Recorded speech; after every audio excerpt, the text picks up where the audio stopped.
Le mari, les factures et le silence. On m'a souvent dit, un homme, c'est celui qui pourvoit. Alors j'ai pourvu. Le loyer, l'électricité, les frais d'école, les médicaments de la petite, l'eau, la nourriture pour la fin du mois quand le marché est trop cher.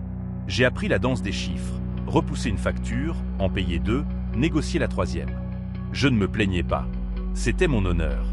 Puis un jour, j'ai découvert que ma présence était de trop mais que mon argent, lui, était toujours le bienvenu. Pour le bien des enfants. On m'a retiré la chaise à table, mais pas le droit d'être le guichet.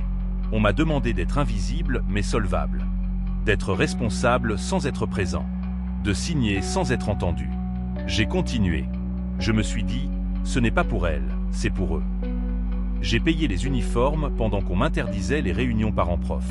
J'ai payé le médecin pendant qu'on me refusait la salle d'attente. J'ai payé l'anniversaire et je n'ai pas été invité à la photo.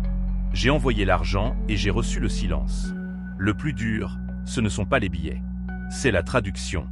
On traduit ma persistance en obsession, ma rigueur en contrôle, mon soutien en manipulation. On fait d'un virement mensuel la preuve d'un chantage.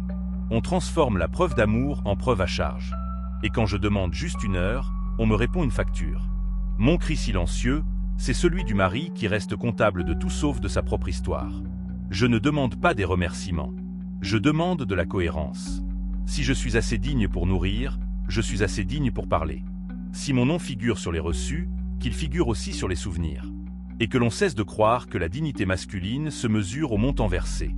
Elle se mesure à la possibilité d'aimer à découvert, sans ticket de caisse.